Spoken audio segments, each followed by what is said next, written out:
Are you looking for generative AI architect questions? If so, this video is for you.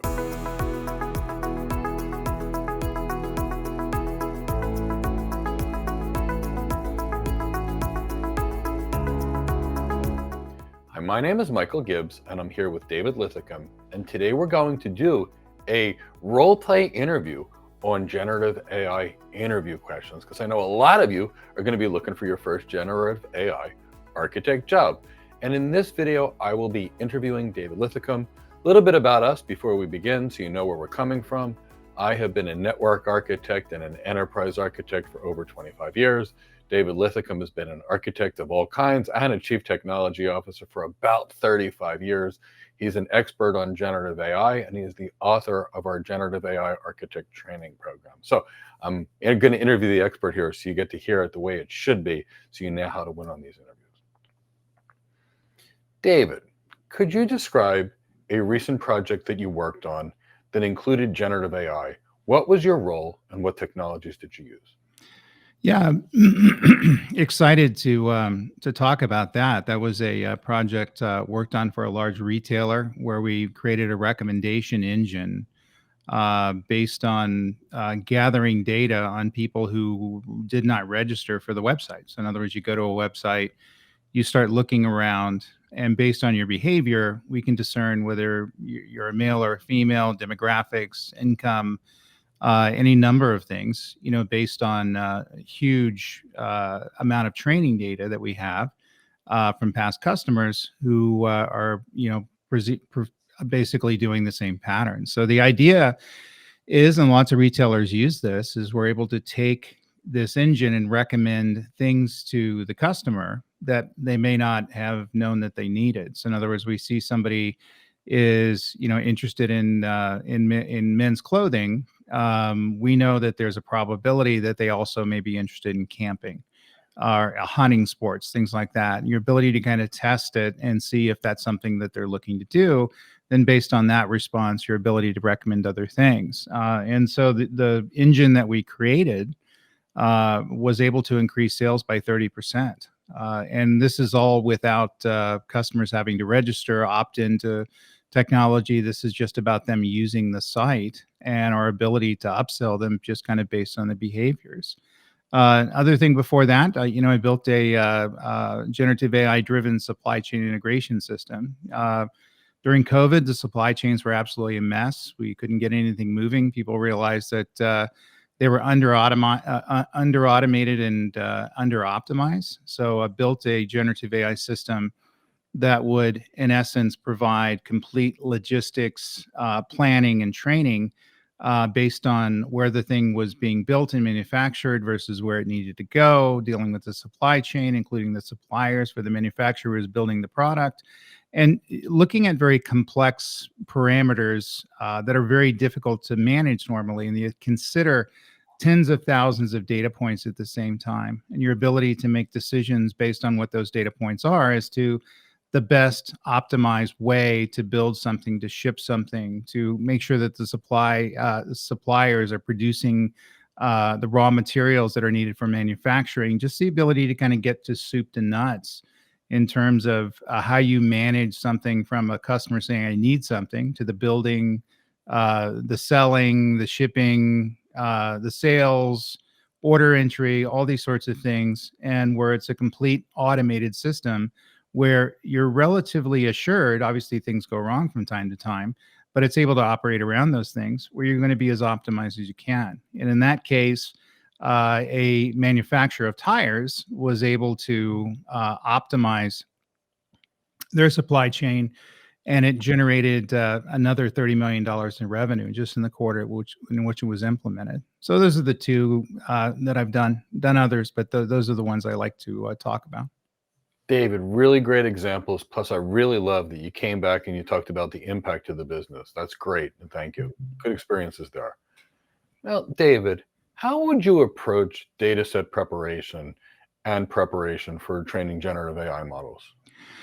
Well, the core thing is that the more clean and understood that the data is, the better it's going to be used within a generative AI system. Generative AI systems rely on clean and hygienic data. In other words, it's able to provide the information that you need, which is paramount, but the ability to make sure it's in good order and we know what it is and how it's represented. So we're gathering, very diverse data sets.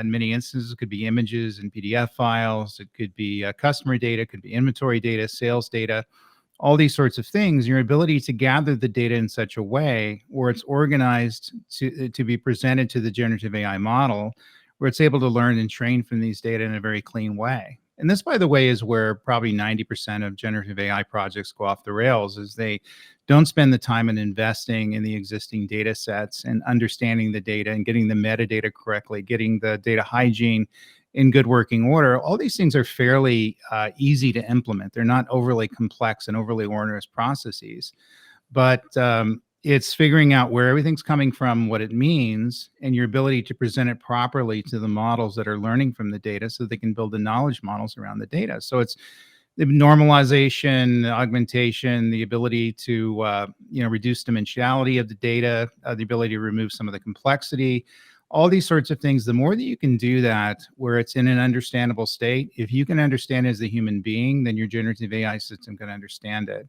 So that's really kind of the metrics that I use. Obviously, tools, data hygiene tools, metadata management, data integration systems, all these things kind of come into play. But the core value in this is your ability to get these things right, your ability to make sure the data is in a state where it can be consumed, where it is going to be the source of truth that the engine is built upon. People consider generative AI as some sort of a magic trick where it's able to deal with bad data, and it's able to find bad data, remove bad data. Some of that's in there, but not a lot. So the core thing, it's garbage in, garbage out with generative AI data. In fact, it's worse, because if it's building a knowledge model based on erroneous data or unclean data, things like that, that knowledge model is going to have that issue built into it that's very difficult to remove. So start with clean data hygiene's in the way, understand where the data is, how it's consumed, and that's a foundation for generative AI success. David, I love that. You said if the data is going to be the source of truth, it has to be clean. Expert answer there. Thank you. So walk me through how you would design and train a generative adversarial network for image generation. What metrics would you use to evaluate its performance? Yeah, basically, at the end of the day, we're looking at core parameters that are able to teach it how to create images from random noise and discriminators that learn to distinguish between things that are real and things that are not real or fake. So the process basically loops through it. So the idea being we're going to get it wrong, getting it wrong, getting it wrong, getting it wrong, based on these images that we use. And until we get something that is moving to something that is the desired state. So it continues until the generator becomes proficient at producing, the images. And you only do that through practice and trial and error. So the great thing about generative adversarial networks is that it's almost like two robots looking across each other at a conference table. And so they're producing ideas, in this case, images. It can be text, it can be other things as well. And they're putting it up, and the other one is looking at it and verifying it, and in essence, making sure that it's right. And if it's not right, it will reject that image. And so that's where the adversarial comes from. So these robots kind of fight it out until the images are correct into a state that's the desired outcome. The idea of generative AI networks is they're always becoming better at taking the information, always learning how to do things better, and that's an example of it. So if you're designing a generative adversarial network, and by the way, you're normally not involved with that as an architect, you're picking tools and technology, and the engineers are doing this on your behalf. But understanding the concept is that we're picking a particular approach to dealing with this information, such as a GAM, and that the adversarial nature of that gets to a better, more desired outcome, again, based on the information coming in that's in a state enough where it's able to, generate the right systems. So it's kind of a fun little thing. If you're picking this technology, you don't see this happening, but in the background, you'll notice that initially when you come to these conclusions, or basically it creates these images, and image, it could be a song, could be, text generation, whatever. It's the same sort of processes that are involved. It takes a tremendous long time initially for it to train, learn, and generate the responses for the inference engines. But over time, it becomes more proficient. And that's where it gets like almost like human-like characteristics. As we train something, we become smarter as people. And the smarter it becomes, the faster it's able to generate the information, the better it's able to generate the information. So the idea is we're using this architecture as kind of a check and balance. I like to talk to my clients and tell them it is about like two robots sitting across the table and they're having an argument, but they're really, really smart robots, and whatever they come up with is going to be an answer that's going to be better than the sum of the two decisions that they made, and then iterate that again and again and again before they produce images that are amazing. So that's the power of generative AI. And this, by the way, applies to images and text and music generation, video generation. All these sorts of things are available to us now. The generative and generative AI is we can generate information and output in any number of ways that we want to do it. So it's not limited just to images, but it's interesting to explore kind of what GAM is as it's related to images, and that's kind of something that's easier for people to visualize. Yeah, and that's well explained, and most people don't really understand that adversarial network because they can't see it, but it's so critical to see both sides of things. So terrific. David, have you ever had to overcome a situation where your generative AI model suffered from mode collapse? And if so, how did you handle it? Yeah, they all do at some point. So it's when the model repeats itself, or fails to show a wide range of diversity in its outputs, and in other words, it's limited. It's getting things wrong. At the end of the day, we can get into why it's getting things wrong, but there's something wrong with the information that is consumed, or how it's processing these things from an inference engine. But it has to be fixed. In other words, we're just not getting the outputs that we need. And so in mode collapse, erroneous data, you can call it a number of things. It's just a mechanism, a way to define an error, that is an error state that it's getting to and the cause of it's getting to. So when you fix it, you promote diversity within the data sets. You may change the model structure. There's some tuning capabilities you can put in there. And your ability to go through and continuously improve the information in the inference model, so it's able to produce things better, and in essence reduce the impact of mode collapse, if not completely eliminated. So diversity of information ultimately is where you get to the better outcomes in this. In other words, our ability to look at a massive amount of data, where it's going to have a visualization across the data, where it's able to discern patterns within the data. So if you can't do that, you can't provide the diversity of information and the diversity of outputs of the system, it's not going to get to a state that's going to be usable.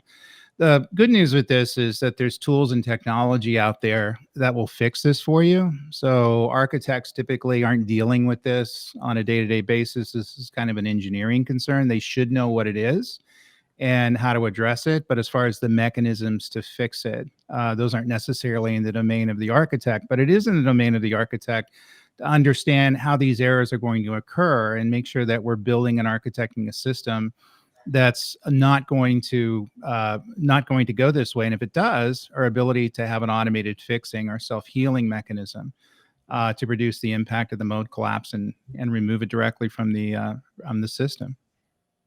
Thank you for that. Ethics. So David, in your experience, what are some ethical considerations when working with generative AI, particularly in the context of, say, deep fakes or content generation?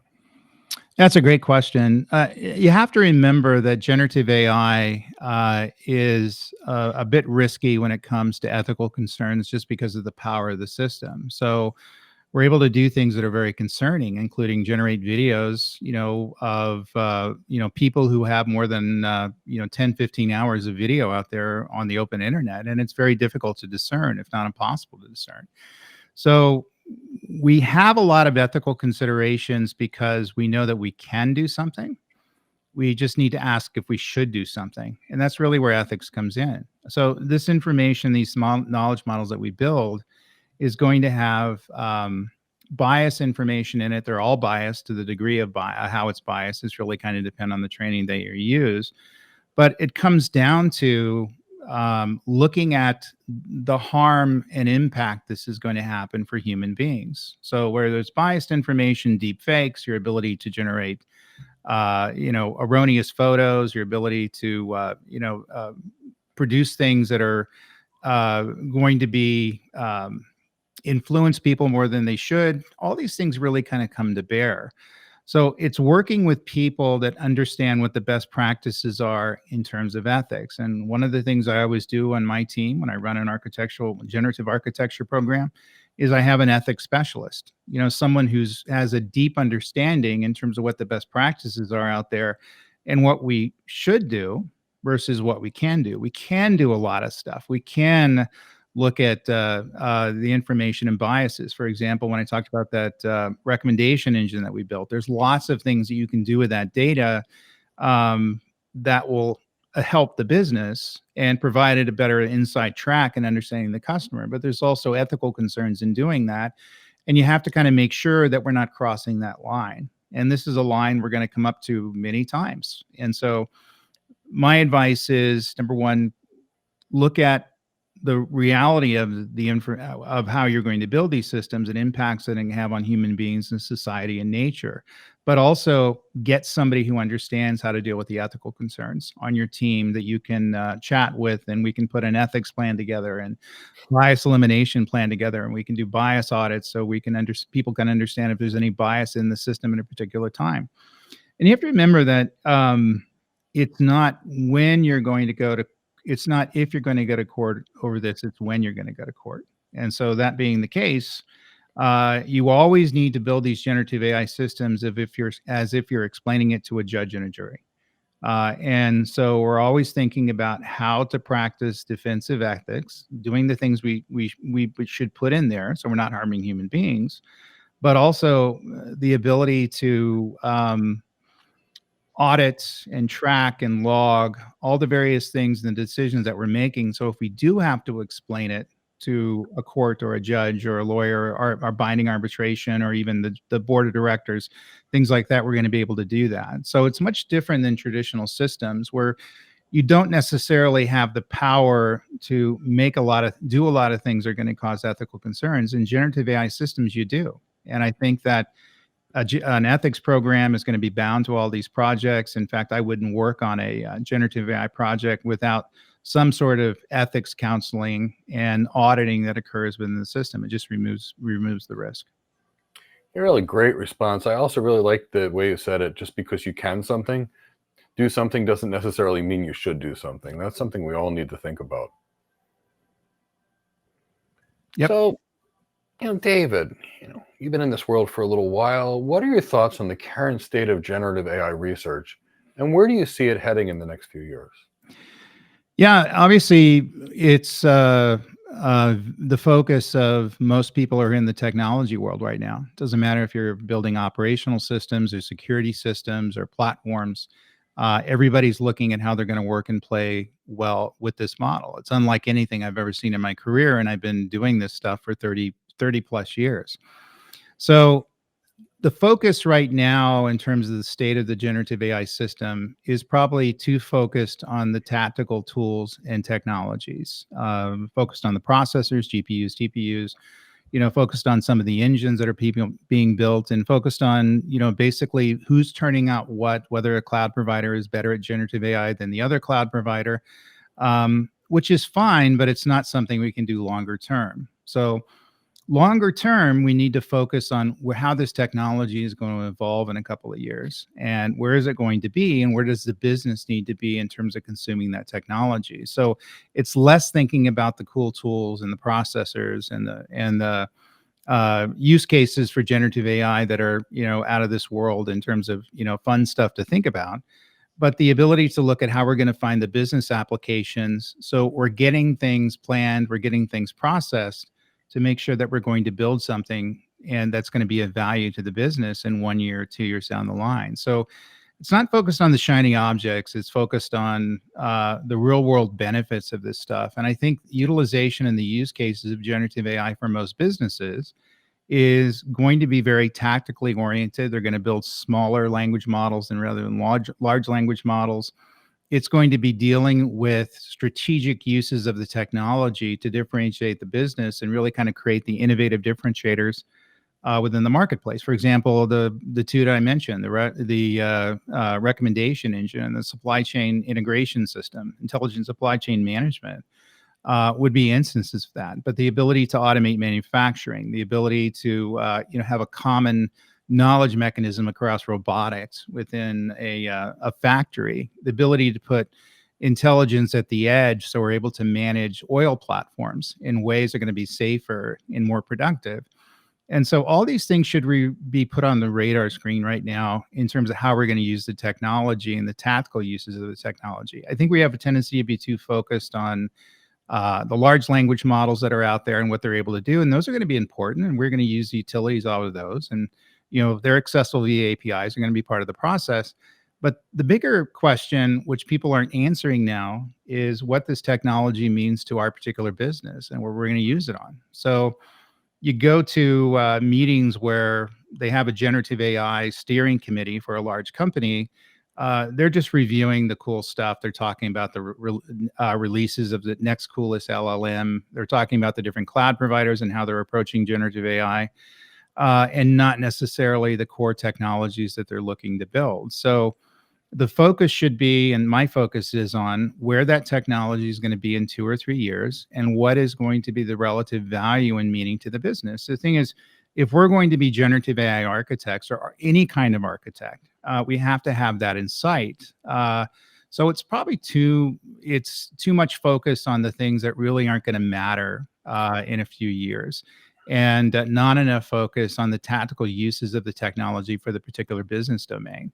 And I think that's a harder and not as fun problem to address. And I think, but that's where I focus, and that's where I think businesses should focus on where this stuff is going. So how we're going to use it, how we're going to employ it, and kind of watch that the shining objects are not necessarily the distraction that they are right now. And David, excellent. It's where the tech is going and what that tech can do for the business. I'm in complete agree with you, not the speed, the feed, or whatever the coolest in vogue tech is. Thank you for that. You're welcome. Now, David, could you discuss a time when you optimized a generative AI model for better efficiency or performance? What steps did you take? Yeah, the best one would be the recommendation engine that I built, because if they don't operate at speed, then they're not useful, because people aren't going to hang around for a website if it keeps going away for 5-10 seconds at a time. So in tuning these models for performance and optimizing these models to provide better knowledge management, better predictive management, better inference responses, things like that, it's going to the tools that are able to carry out a few core operations, such as residual connections, your ability to make sure those are normalized, the ability to look at progressive growing and normalization techniques of the data. So in other words, if I'm building this knowledge model, making sure that I'm building it for a good reason. In other words, we're adding true knowledge. We're not adding redundant information. We're not overtraining the model. We're not training it on things that it doesn't need to understand. And you remember, most of these things, as we talked about, are going to be purpose built. They're there for a particular business case. They don't need to be something that's going to learn from everything that exists on the internet. They just need to learn about their particular domain and the decisions that they need to make. So it's looking at what the model is currently doing and kind of asking the question, does it really need to do this? And if it doesn't, then that functionality, that knowledge should be removed from the system. It shouldn't worry about processing that stuff. Looking at how it's going to grow and how it's going to perform in terms of model performance over time, but also how it's going to become better and more approved at the time. So when you optimize a generative AI model, you're going to be constantly improving in terms of how it's going to come up with answers and how it's going to manage information. So it's always asking the question. Good news is, where these things used to be done by hand, someone would have to write an application or a script to this stuff. Now there's tooling that's able to do this on your behalf. So optimization of the generative AI model, depending on what model instance you're running, the tool that you're using, the brand, the type, version, all those sorts of things, are going to have the optimization tools that are connected to it. So a lot of this stuff isn't necessarily in the domain of the architect, and a lot of this stuff probably is in the domain of the engineer. We just need to understand that these things have to occur, and ensuring that we have the right tools that are carrying these things out. So, and also this is something that's going to change a great deal in the next couple of years. You have to keep that in mind. So the way in which we optimize these models now, which just got into it with the advent of generative AI, and learning as we're going with those, is going to be very different in 2 years. So um, my recommendation, as well as doing the residual connection, progressive growing, normalization, all this stuff, which is fundamental to doing this, is that we're able to pick the right tools, technology, and approaches are going to assist us in making this happen. That doesn't mean we're focused just on the tools. That means we're focused on what needs to be done and the domain of tools out there that can help us get this done, and our ability to bind it to those tools, putting the complexity of the optimization of the generative AI model in the domain of the tool, versus it being something that a human being has to go after every few weeks. That never scales because you can't get consistency there, repeatability there. It's something that's not going to be optimized unto itself. So if you're optimizing a generative AI model, it's about understanding what you need to do to make that model better from the design perspective, from an architecture perspective. And beyond that, it's leveraging the right technology so this optimization is done in an automagical way behind the scenes. So it's really just kind of part of the infrastructure. Sounds great, David. David, how comfortable are you deploying AI models in production? Could you talk about any experience you have with, say, MLOps practices? Yeah, the great thing about deploying AI models, specifically generative AI models, into production systems is they follow the same sort of processes, and many instances the same tooling as traditional DevSecOps, DevOps. So continuous integration, continuous deployment, your ability to version the models out there, your ability to lock the configuration in terms of the hardware, software, cloud configuration that you're leveraging. All those toolings basically have followed the generative AI system, and so they're able to provide the same automation. So it's good news, bad news. The good news is we don't have to hire lots of new people who are going to do the CI/CD, integration and model monitoring and tuning and versioning out there. And it's going to be very similar, if not the same tooling, but you need to bind it into the DevOps tool chain. You need to bind it to the particular applications that use these models. You need to version these models in much the same way. And they're going to require a little bit different understanding in how we do versioning. It's not just an instance of a database. It's not just an instance of a code tree. It's going to be a complete knowledge model, which is this huge monster in many instances unto itself that we have to lock in a particular configuration. So we have to have the toolings that are able to make that happen. By the way, this does not mean that you're taking a copy of that knowledge model, putting it off someplace, because it could take a huge amount of storage to maintain these things. But we are taking a copy of the configuration, the tuning parameters, the model numbers, some of the knowledge data in the system, even the training data. So we understand how to return to that state. Certainly, as people start out with generative AI systems, they're going to get to a point where they realize, oh, darn, we made a mistake. They probably won't say, oh, darn. And they're going to have to go back to a previously stable version of it. And so that's the ability to hit the reset button, go back to different state of training data, different set of the model instance. And if you've done this versioning and you've done this tracking along the way, that's going to be fairly easy to do. And you're going to protect yourself. You're going to lower the risk of doing the development. I'm finding that people have a tendency not to pay attention to that. So they haven't put these into model versioning techniques, configuration management, all these sorts of things. And they get to a point where they go, oh, darn, we made a mistake. And we built this model using erroneous data that was dirty, for instance. And we're trying to get back to a previous state so we don't have to retrain the entire model and deal with the overhead in doing that.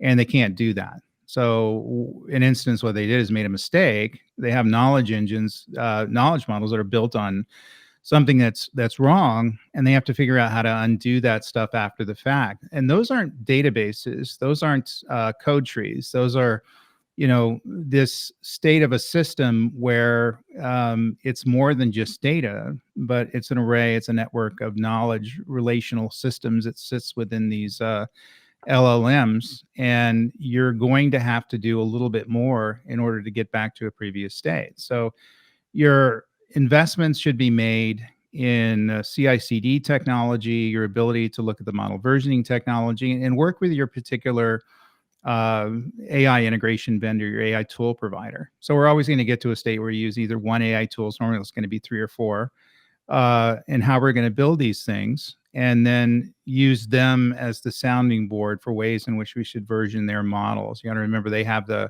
relationship with the tool vendors and the technology providers. But at the end of the day, this is about you planning the processes and you putting the talent in place to make sure this stuff is being done. Right now, in about 80% of the generative AI deployments, it's not. Even if they have a very robust DevOps tool chain and they're leveraging the right processes, things like that, and they look great in that, it's not including the generative AI systems yet. And that's going to be hugely dangerous because we may find there's an issue with the model. We have no way of having diagnostics, so we can't get back to a previously stable state and figure out the differences between the two. So it's a very small investment that should be made within your deployment system that will save you millions of dollars, I think, at the end of the day. So it's something people should do right now and look to do it with the right tooling, the right technology. But at the end of the day, it's your planning that makes this happen. Sounds great. So, David, what types of generative models have you worked with, and in what context have you deployed them? In the recommendation engine, I worked with an image generation model that was also a content generation model. So it was generating text as well as images, in some cases, videos, instructional videos for people who were leveraging the website. So the retailers, the generative AI model in that instance would generate a custom image, very cool, for a particular person based on who they were. So it wasn't just presenting images of camping equipment, as we mentioned before. We realize they're shopping for men's clothing, so therefore, there's 70% chance they may want to look at camping stuff as well. But your ability to generate an image that was specifically targeted at how that person perceives camping, even the area of the country where they are. So if they live in Arizona, it would generate a desert image. If they live in the northeast, it would generate a forest image. All those sorts of things where it provides that extra bit of motivation to get them to look particular at the equipment. Also text of the system. Instead of generating static content, the ability for the generative AI system to generate unique text for the particular individual. So once we know who they are, we know what level they read at, we know what they respond to, we know keywords that are in there, even putting it in a different language if needed. Once we figure out that they're a German speaker, for example, and they think it's very cool. You figure out I'm a German speaker and you start showing the thing in German. So it worked on those, your ability to generate images and text, the ability to, in the supply chain scenario, your ability to generate logic around and logistics around a certain supply chain. So we're not generating text, but we're generating pass through a map, for example, and processes in place, and the ability to kind of stepwise through this stuff in terms of how you build and deploy a particular piece of equipment that you're selling, and the raw materials, good producers, and what they should be doing, all those sorts of things. Obviously, we're generating text to generate the POs and the invoice and the way in which we control the information. But the larger issue is that we're generating a map, we're generating the content. So we're generating, in essence, entities, which may be represented as images and text, but the larger thing is we're generating the plan and how these things are going to work. Ability to spot fraudulent systems in building banks, and obviously that was where we're inputting data, and your ability to look at checks to spot for patterns that may lead to fraud in building those systems. Looking at real-time images, and the ability to identify them, such as security systems are able to look at images of people who are approaching the building, identify who they are and where they come from. In fact, they just had a issue in China where they're able to find a serial killer based on this technology. And ultimately, any sort of thing that's able to get to the state. You remember, the important thing here is that we're building the model, the ability to generate different outputs of the model that are facilitate whatever kind of a business outcome you're looking for is a fairly easy step in the process. So, but your ability to build knowledge model in such a way where it's going to have this kind of flexibility, the ability to generate this stuff in any way you want to consume it, is going to be where the work needs to occur. So generative AI models to deploy all kinds of different outputs based on the needs of the particular business, but the core models ultimately you're using the same steps, the same processes to build the same stuff. Thank you for that. So, David, quality matters. How would you assess the quality of generated samples from a generative model? Well, you can always look at the things like images and text to see if it's something that's acceptable. One of the things, if people have used ChatGPT before, when they ask it to write something that's fairly simple, you'll notice that in many cases it's a mile wide and an inch deep. So it just generates lots of content. So your ability to have a logical assessment of something as to whether or not it's going to value or not is something you need to do. So it's visual inspection, quantitative metrics, domain-specific evaluation criteria that these businesses put in there in terms of what's acceptable, in terms of what the outcome should be. So everything in terms of measuring the accuracy of a generative AI system is going to be determined in the outcome. In other words, the output, excuse me. So one of the things you need to do if you're going to test it for quality is create some scenarios where you know what the output should look like. You know what the picture should look like, the map should look like, you're getting to the right answers, and you're able to ask it a number of these questions, and the inference engine puts out the particular data sets that you're looking for, and do so with multiple random ways. Other good news, you can leverage generative AI technology testing tools to test these models to figure out what kind of quality you're getting out of them. They'll provide you with a ranking, and they'll provide you with ways in which you can fix and adapt to the model. All those things are available. But when you look at how these things are tested, it kind of comes down to the way we tested applications in the past. We put stuff in them and stuff comes out of them. We're trying to make sure the stuff that comes out of them is in the right state. And if it's not, something's wrong with the application, whether we're white box testing or black box testing. Generative AI, a bit more complex, but we're doing the same thing. In other words, we're asking it the questions, we're invoking the APIs, we're providing it with the business problem. And in these situations, we have maybe 1,000 different scenarios where we know what the output should be and what kind of answers we should get out of the system. And you look at the generative AI ability to get to those answers. By the way, it's never going to be 100%. These things are going to make mistakes, are going to be off a bit, things like that. But that's how you tune the system. Also, use testing tools to make this happen. Those are starting to emerge right now. We're starting to see a huge amount of interest in there and how you test these generative AI models so you can look at the quality of output. Also, the ability to leverage these testing tools where the outcome or the results of the test, in this case, quality assurance, goes back to the model so it can iterate itself and improve itself over time, just like we do with human beings. In other words, we're on a factory floor and someone's putting the doorknob on the Cadillac wrong.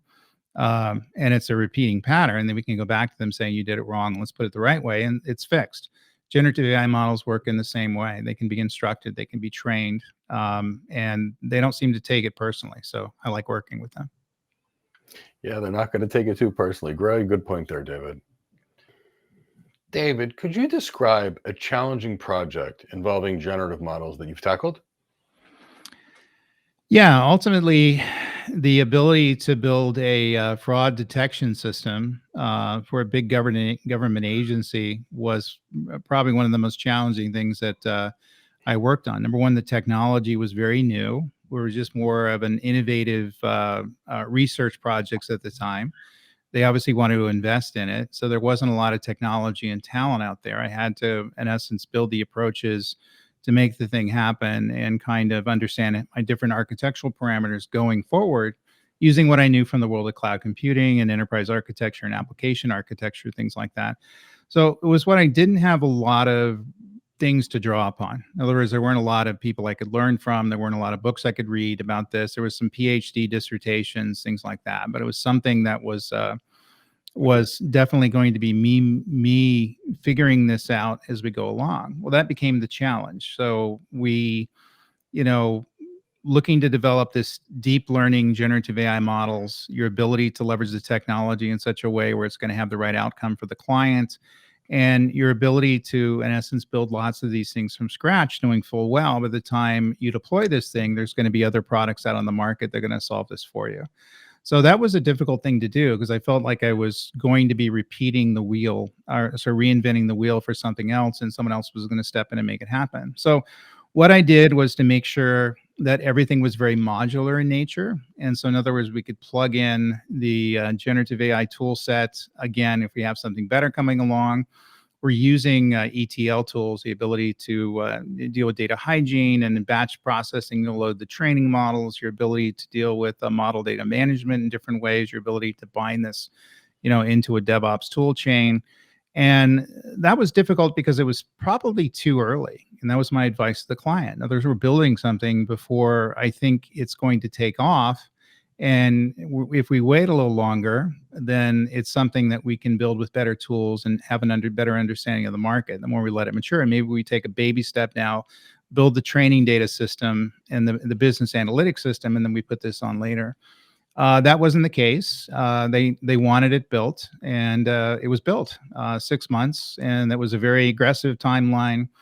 Didn't know exactly how it was going to be built when I started out. Didn't have a good understanding of how it was going to be done because the tools didn't exist.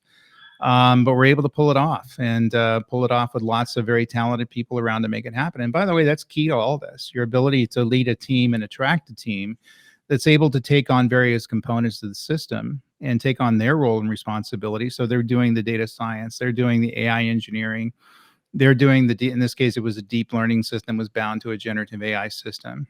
They're doing the model development and management. They're doing the selection of the infrastructure and processors, whether it's going to be on premise or in the cloud, and you're bringing the whole thing together. What makes me happy is that system's still running. It's still viable. It's still working well. Probably needs a refresh in terms of its technology, but I was asked to do something at a certain amount of time. I advised the client as to what they should be doing. So some of that was taken into heart, some of it wasn't, but we forward anyway. We were able to pull it out, and that's probably the most fun I had, and also the most challenge that I had in building an AI system. And I've been building them since the 80s. And David, it's a great response, and I know exactly what you mean when you're doing something that's too early to be done, but at least you made the point. You talked about making it modular so you could change it and adapt it. I love that. I also love that you made something very clear. You told me that, it was a team, because so many people, when they come and interview for an architect job, they try to act like they can do it themselves, and they can't. It's going to take a team. So I'm glad you're mature enough and have the experience enough to be able to communicate that to me. Thank you. You don't do this stuff on your own. It's a team effort. Absolutely.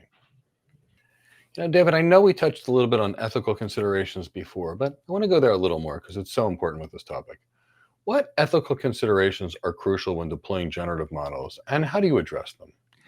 Yeah, it's a great question. I think the ethical consideration that everybody should be concerned with would be the bias and your ability to mitigate it. So all of these models are going to have bias. People always tell me they don't want a bias in their generative AI model, in their LLM, and there's no way to get away from it. In other words, if you're using real data, data is going to have a bias, and sometimes it's going to be a bias that you have to mitigate as it comes into the system.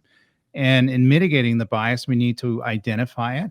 We need to figure out what part of the model that it exists in, and move it out of the model, or basically even put counter data in there, so we're mitigating the bias.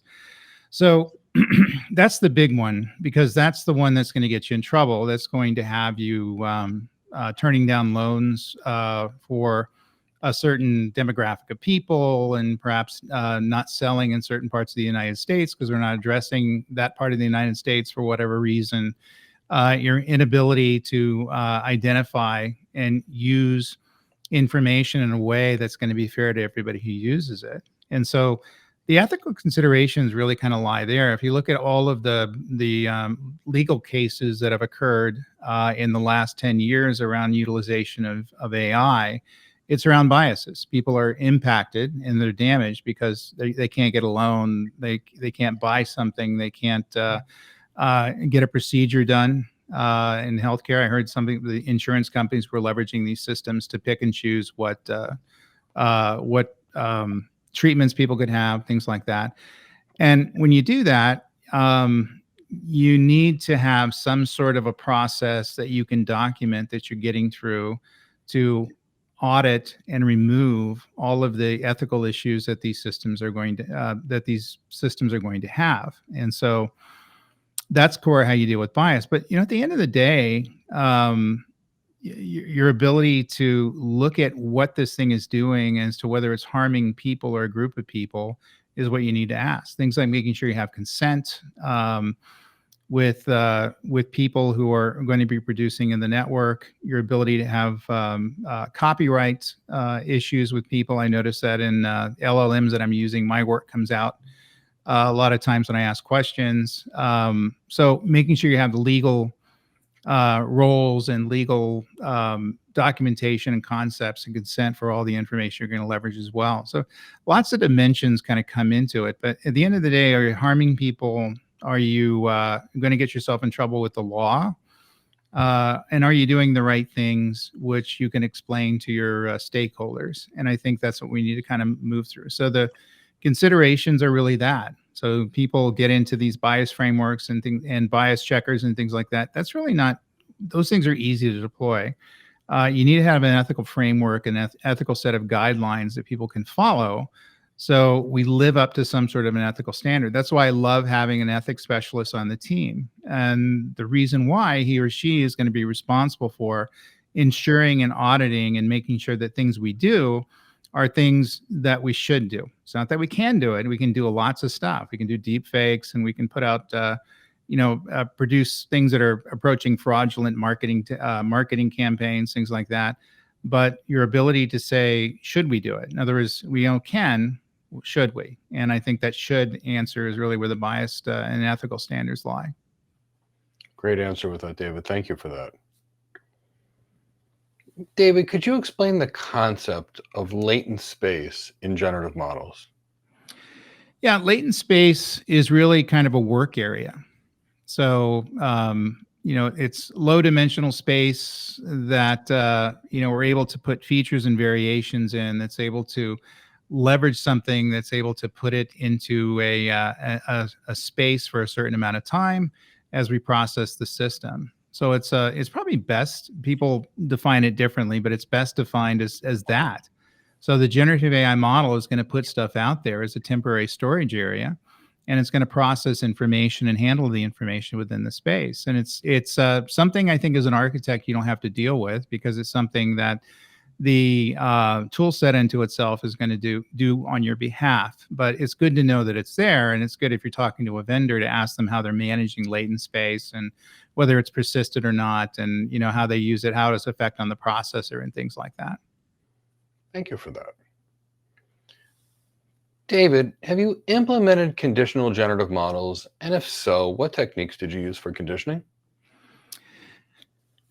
Yeah, they're models that generate specific data based on given conditions. So, conditional VAE, which is variational autoencoder, that generate image from handwritten systems would be an example of that. So in other words, we're able to look at something that a request is coming into a knowledge model, and it's able to generate the image based on what it knows and how to generate the image. So in other words, I'm telling it to generate handwriting that spells out the name Mike.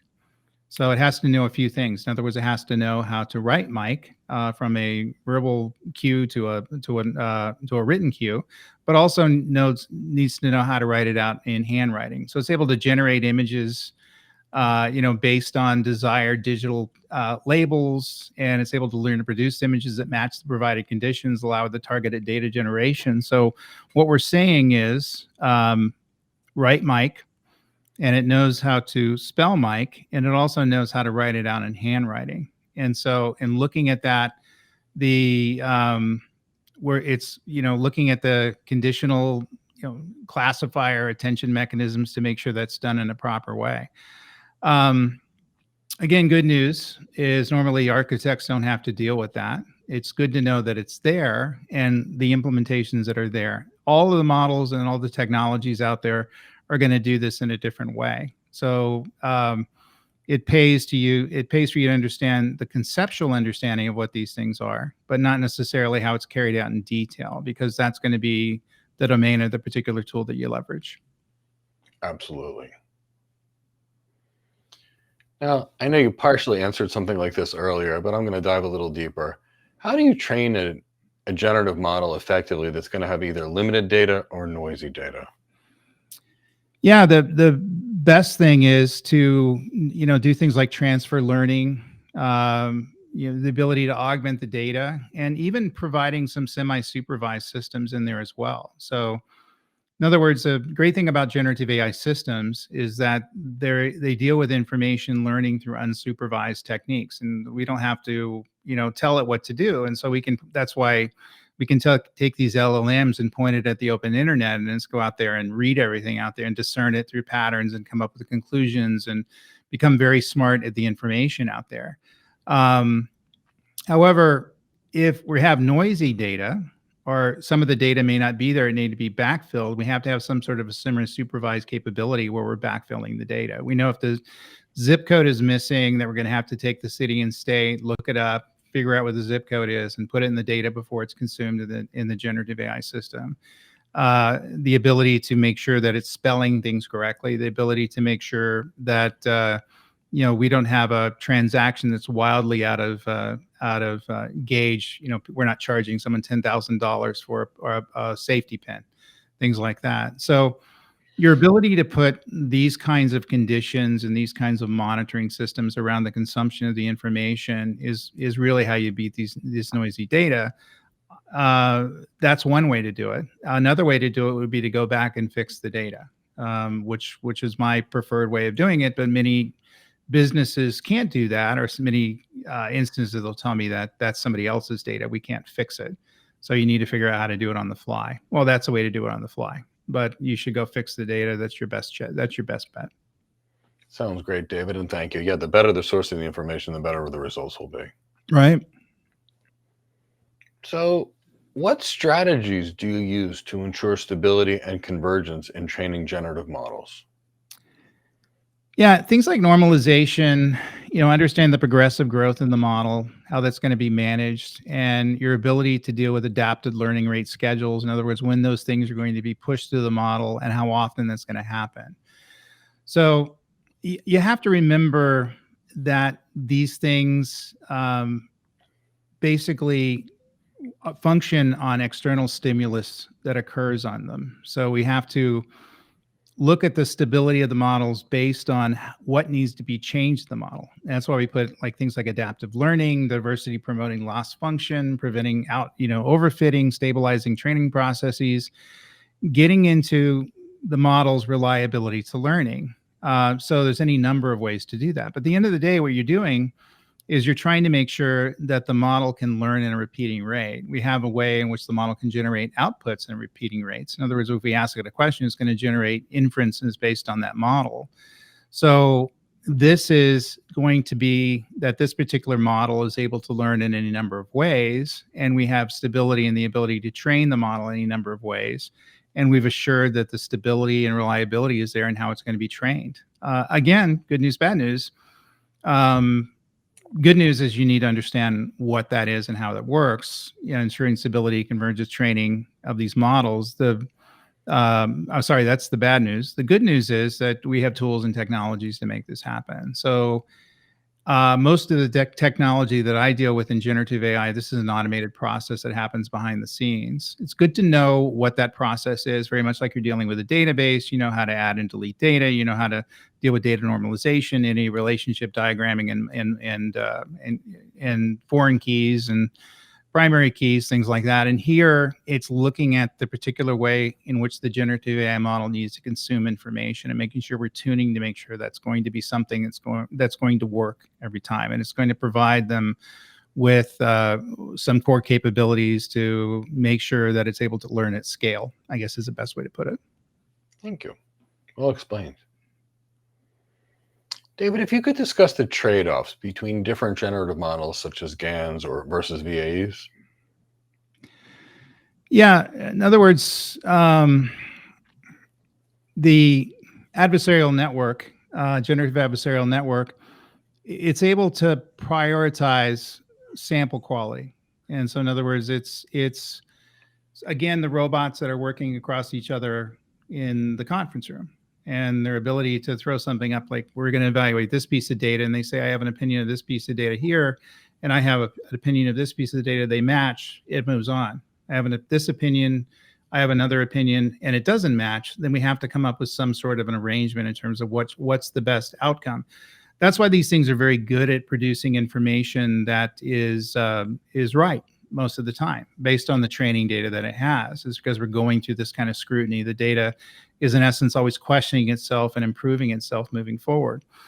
So, and of course, there's VAEs. They emphasize encoding and decoding variations. And most of the stuff in generative AI is going to be the adversarial networking stuff, which is able to deal with sample quality because we want the quality of information to come up. So, and again, these things are going to be handled by whatever tool sets that you're leveraging. So whether you're open source AI tool sets, something that's in a cloud provider, things like that, all of these things are going to be built in the particular tool that you're leveraging. So you're not even going to know what the mechanism behind the scenes to make it happen. But these are good questions to ask the vendors of the generative AI solutions in terms of how they handle that. And they should be able to explain it. In other words, how does your GAN work relative to the other GANs in the marketplace? And what does your VAE do in terms of encoding and decoding systems? How does it run through the process? All those sorts of things. So when you look at something like this in terms of architecture, it's good to understand that they're there. I kind of look at this as textbook learning. In other words, you have to understand it to have a discussion, but you don't want to lay too much in this sort of a detailed system because it can get you down in the weeds and lots of this stuff. So what you need to know that this is handled by the technology. You need to be able to ask the questions in terms of how it's handled. And that gets you to the productive end state. We're able to look at the different generative AI models and use whichever one are going to be most applicable for our problem space. That sounds good. Thank you. We discussed bias a little bit before, but I'm going to ask a little more. How would you mitigate biases in generative models, especially in, say, sensitive domains like healthcare or finance? The big thing is diversity of training data. In other words, you're getting the right data into the system, and even understanding if there's biases within that data as it's being trained. So, what I would do is understand if there's any bias in the data before it's consumed in the model, and if there is bias in the data, maybe this is something that we can change within the data that's being consumed in the system without changing the facts within the system. Maybe there's an error in there, things like that. And if there is an innate bias, it's your ability to come up and explain it. And by the way, all biases aren't bad. It may have a bias against, people who are, have felony convictions. If to get background checks for firearms and things like that, that's a bias. In other words, we have a FBI database that's going to tell people you can't own a weapon because you're in a you're a convicted felon. However, there's biases that are not unintended and erroneous in nature, which need to be spotted. So the core thing here in mitigating bias is really to externalize any biases that may exist within the data and may exist within the knowledge model. So we know they exist, we know how to manage them, and also we can identify them either to remove them or manage their impact. And in some cases, this is going to be a discussion with the board of directors that we've gone through the knowledge model and we have this particular bias, which is innate to the model. Is this something that's acceptable? Talk to the lawyers when the parameter is something, is it going to get us in trouble? And then we have to make decisions on how to do it. But the big thing is knowing what it is. In other words, not having an unexpected consequence where suddenly we realize that it's doing something, it's discriminatory. And that is not necessarily something that's legal, and we end up getting fined. So your ability to externalize that information, understand that those biases exist, and manage those on the behalf of the system is kind of how you mitigate this whole stuff. So understanding, learning, figuring out how it works, and then making decisions around how they should be managed. Sounds great. Do you have any experience working with text generation using generative models? Yeah, and it's using an RNN or recurrent neural network transformer models. We already talked about the adversarial network and the ability to do dialogue generation within the system. So ultimately, when using these models and generating text, whether you're generating a song or generating a thank you note or generating a paper, you're looking to train the model to create net new text based on patterns that it learned from an existing text. This is why people who ask ChatGPT to write an article for them aren't necessarily committing plagiarism, because it doesn't exist anywhere else. It's unique to them, but it's learned that information from past text models that it's consumed. So great thing about generative AI, and probably the most powerful thing about the concept in general, so it's able to learn from the patterns in lots of different ways, and learn from videos and audio and written text and books and stuff like that. I know that for sure. And its ability to generate text based on the system. And it looks at the patterns and basically how it's going to write text, what language it's writing in, and generate the text in any format. So all of those things are, really kind of foundational to what generative AI systems do. Again, we don't have to know what an RNN is or a GAN is, for that matter. Just understand that the text is coming from somewhere. We need to understand that as the architects. In other words, it could have some IP in there we have to be concerned about, but it's understanding the patterns of information, and it's generating the output that it thinks we need to see from the particular pattern, which is having a dialogue with the chatbot, with the generative AI system, and it's generating whatever text we need in the format we need and getting to the response that we need at the level of detail that we need. Wonderful. Have you explored creative applications beyond traditional data generation using generative models? I think everybody's used an LLM to ask it to write a song about themselves, which is probably the most narcissistic thing you can do. But it's really, that's kind of a foundational greatness in the dinner. We're able to, from the technology, we're able to create artistic outcomes based on us asking a question, and that we can personalize and take to whatever extreme we want. Draw a golden retriever driving a truck, down a country road. Okay, we'll make that truck's out of the 50s instead of the 70s. Okay, we'll make that truck out of the 20s instead of the 70s. And it's able to draw this and create artistic content based on what it thinks that you need. Well, in looking at the applications there, your ability to, in essence, create stimulus on demand, for example, the recommendation engine I talked about, your ability to write and generate photos, the ability to, which are in essence deep fake like, and your ability to generate art based on whatever input you have that you're dealing with a human being, is incredibly powerful, because now we have not only the ability to generate custom information to a human being in a way they want to consume it, but we're able to generate visual stimulus as well in a way they want to see it, whether it's a video or a picture, things like that. So it's able to create the artistic benefits of leveraging generative AI and put it to use for a particular business, or the ability to even draw a maintenance diagram on the fly for somebody who's maintaining a robot in the system based on the changes that were just made to the software. So instead of having to reprint a new manual based on the changes in the system, we're able to regenerate not only the text, but we're able to generate the images that they need to see how the diagram and get to the engine. So it's amazing the amount of applications are in that space. And you're also our ability to generate things that are completely custom and useful to us, which is the power of generative AI and why everybody's into it in the begin with. Generates what we need. Absolutely. You got me a thought. Maybe I'll generate a photo of my cat flying an airplane. Just go ahead. You can upload a picture of your cat and it'll do it. Have to do that. So, David, how would you manage scalability and computational efficiency when working with large-scale generative models? Great question, because you have to remember these things are computationally expensive. Both from they use a lot of processor power. They use specialized processors, GPUs, TPUs, any number of things. And I think that the scalability of these systems, the way most people react, is to toss money and processors at it. So in other words, certainly if we're leveraging a cloud-based system, we're just going to allocate faster processors, more processors. We're going to leverage them at scale. We're going to put more memory in the place, more storage. We're going to increase the I/O rate, all these sorts of things. That's not the way it works. And you deal with scalability, we're looking to get to the minimum viable system. So in other words, we're looking to get to the most optimized way to provide the performance that we need for the particular use case that we have, and provide a technology configuration to provide the performance. And so that's a little bit of an architectural dilemma that people normally don't deal with. They throw money at it, they over provision, they leverage very expensive processors. I understand why they're doing that, because you're always going to be right.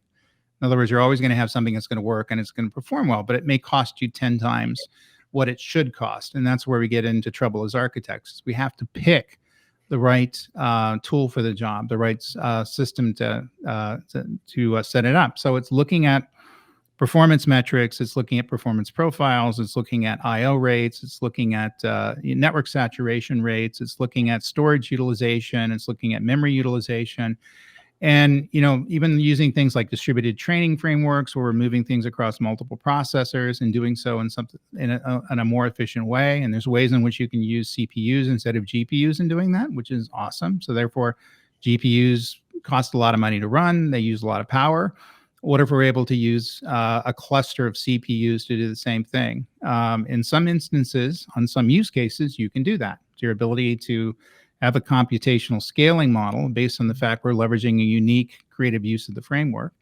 Model distillation and hardware accelerators, all the tricks in the book and how we're able to make this stuff happen are increasing the cache rate, and again, moving it to a different platform, moving it closer to where the applications that are leveraging it, because it's has some network latency on. All the scalability tricks that we played with in traditional systems are really kind of applicable here. The thing that we need to remember, though, is that generative AI systems operate extremely efficient and better in some parallel processing situations. That's why people love using GPUs, because that's what GPUs do. However, that comes with a cost. And so we got to get out of the game of just throwing money and processors and hardware at this stuff. We have to think logically in terms of what is the configuration that we need that's going to provide us with the most optimal way of doing it. And that's a harder problem to solve. And that's something that very few people do when they're building generative AI system. And it's something I build into the architecture, because I think it's probably the single most important thing for you to do, because you're limiting the amount of resources, in this case, money, that you're going to burn to solve this particular problem. Absolutely. And that money can be invested someplace else in the business. Yeah. I often wonder if it comes from those of us that worked with 10 megahertz CPUs that we just throw so much compute power because we almost remembered what it was like when nothing worked because we never had power. It's always easy to throw larger processors at it because we have them available and they're not that expensive. But everything adds up fairly quickly. Very quickly. Could you cite a real-world application where generative models have significantly impacted an industry?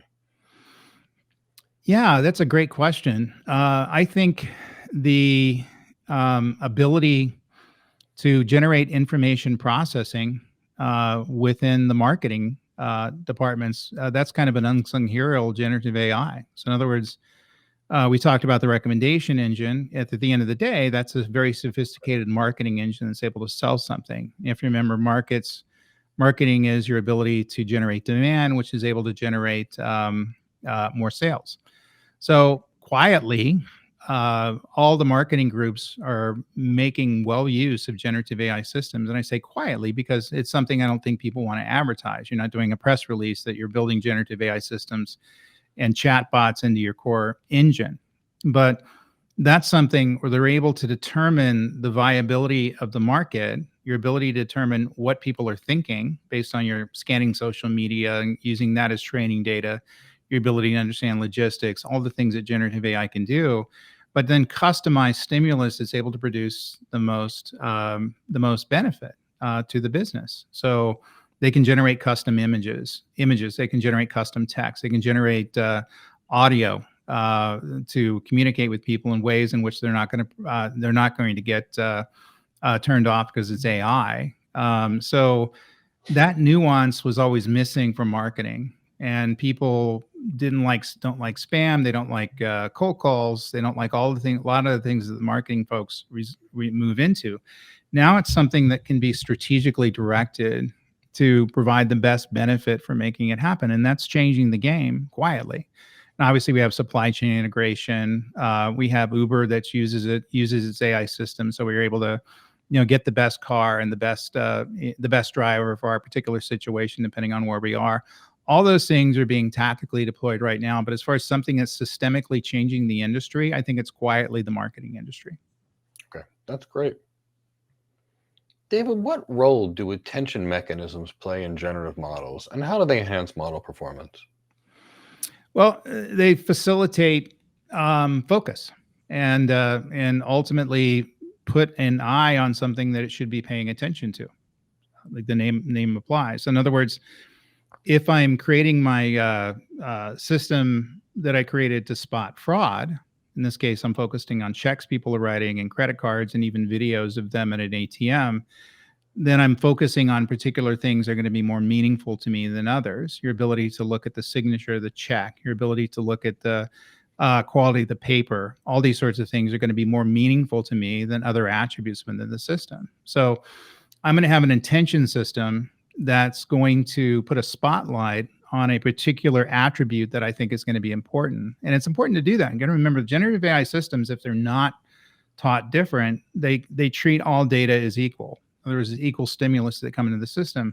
But just like we do as humans, we want the bank teller to look at the signature to see if there's fraud going on. If they're getting a check, we can ask a generative AI system to focus on that as well. And therefore, the attention is paid in all the parameters, but specifically that. And so that's a good feature to understand, know in terms of how you deal with architecture.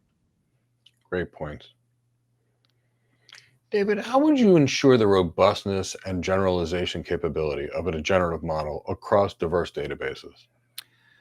Well, the main thing is doing cross-validation within the system. So making sure the output that we're getting is expected. And if it's not, that it's able to train the problem, out of the system. So we're able to do regulations, we're able to put regulations around the data, making sure we're doing adversarial training. So we're asking the questions. Remember the two robots? They're looking at a piece of information and seeing whether it's valid or not. But it's any number of things, and it's really kind of a data testing methodology at the end of the day. We're taking information that's flowing out of these particular systems, and we're looking at the validation, the ability to validate the information as being correct. And we've been doing this for years, built large databases, and they obviously produce information and business information. When we first use these systems, we put it through a testing cycle. We're going to validate that the information coming out of it is correct and of good state. And the same things work here. We just have more tools and technology we're able to throw at this that are generative AI specific, even that leverage generative AI themselves. The good news with generative AI systems, if they do make these mistakes, they're able to spot the mistakes. And they're able to, in essence, feed that back into the reiteration of the model and the improvement of the model. So we're leveraging tools and technology to make this happen. It's good to know that we have these processes in place and how we're doing the testing mechanism from an architectural standpoint. But again, the good news is normally these tools have mechanisms that are bound to them that do them on your behalf. Thanks so much for that. So a couple more questions for you. Could you explain the concept of style transfer in generative AI models and its applications? Yeah, it's like using artistic styles of one picture to change the look of another picture. And I have a example of this where I would tell something to write a paragraph, but please use the writing style of David Linthicum. And so I have enough things out there where it's able to figure out what my style is and rewrite the system so it sounds like something that's coming from me, or sounds like it's coming a simulation of what they think I'm going to sound like. Sometimes it's a bit insulting, but the idea is that we're able to fine tune these models, not only generate something we're looking for, but look at a particular style and iterate that style in a new instance of it. So we can say, like, draw a picture of me based on this picture I just uploaded, but make me look as much like the Mona Lisa as I can. It'll generate that. I've done that before. I don't know why people would want to do that, but you can. But there's obviously, different ways of doing it. If people have a style that they use for their company, where they have a format that they want to use, so everything looks very similar, they can reiterate that style. They can do any number of things which are going to carry certain patterns from one system to the next. So the great thing there is we're not just having it do something static, but we're having it look at an existing piece of work and denote the patterns within that piece of work, which are going to be more fine-grained, and then restating those fine-grained patterns in some different use case and how we're using it, like David Mona Lisa. There you go. Mm. So what methods or techniques would you use for hyperparameter tuning in generative models?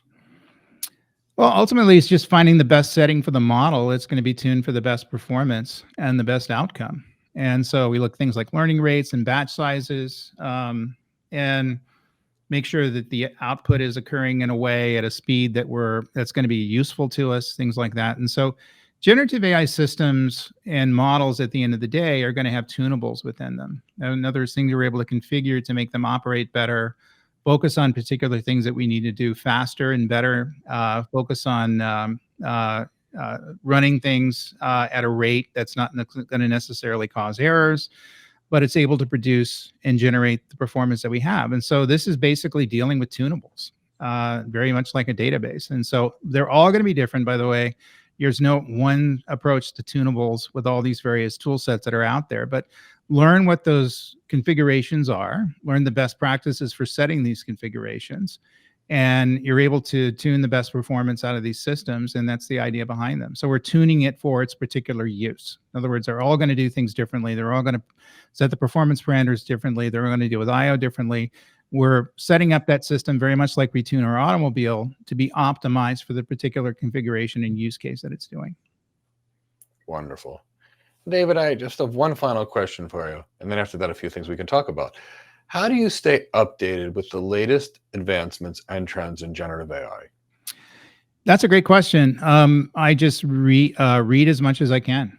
So I have a Google alert that's set up for generative AI and generative AI architecture and generative AI in cloud. And I get oodles of information, obviously, coming back these days, but I'm able to suss through it and see which things are, probably more advantageous to me understanding. And so that's how I stay up on it. Watching YouTube videos sometimes, and certainly taking training courses, and reading books would be the way that I do it. But obviously, this stuff is so new now that you're going to find the best opportunities for learning based on content that other people are generating. So I'm always willing to get ideas from other people and how they're thinking about this technology and new ways of doing it. I'm looking at what the vendors are doing and how they're taking the technology. Normally, people's thought processes go beyond it. And I may attend conferences, participate in online communities on LinkedIn or Reddit. Have a number of ways that I do that, where I just get a diverse array of information that's coming from different perspectives. And I'm able to take this array of information and boil it down into what are substantial in terms of where the industry is going. And that's the game, how it's played right now. Now, unfortunately, in a couple of years, we're going to have more books to read. They're going to be more thought out. We're going to have more videos and more training on how this stuff works, so we should certainly participate in. But right now, it's a bit of the Wild West and us understanding ocean of information, some of which is not going to be helpful at all, sussing through it and figuring out what are the important bits. David, I agree with you. It reminds me of when we built out the internet, or the main components of the internet for the enterprise, and there was no documentation anywhere, and nobody really knew how to get there. So, David, I really want to thank you for sharing your expertise and your knowledge on how to interview for a generative AI architect role. We went through some technical questions, very technical questions, honestly, for a generative AI architect. You got into some engineering questions there a little bit as well, which I think is good, because no matter what, it gives our architects for generative AI and our generative AI engineers, even people, things to think about, not just to pass this an interview, but also to think as they're getting their generative AI training or their AI architect training. Do I really understand this? Can I put it into perspective? Can I explain it to an employer simply that the employer can understand that I'm competent? Because at the end of the day, that's what really matters in getting hired. For all of you that are here, we have a generative AI architect program with David Linthicum is the primary author. He's come up with all the wonderful generative AI architect concepts, and it's terrific. And our component to this is Go Cloud Careers is all those other architecty things, those business acumens, those leadership, those sales skills, that executive presence, that emotional intelligence, those presentation skills, those negotiation skills, stakeholder management skills, all the things that are critical to the architect career. We've got some free resources to help you in your architect career. In the description of this video, we have a how to become a generative AI architect. We also have some free webinars to learn how to become an AI architect or a cloud architect or other architects like enterprise architects. These webinars are free. We'll go over the role. We'll talk about every skill you need to get hired and how to get hired. And of course, it's on Zoom, so you can talk to us free. We'll give you lots of information. We just want to help you get to your goal. If you've enjoyed this video, please give it a like, subscribe to our channel, and hit the bell to be notified of new videos to assist you in your architect career, whether that be a generative AI architect, a cloud architect, an enterprise architect, or who knows, different kinds of architects coming in the future. Thank you so much for watching, and I look forward to seeing you in another video.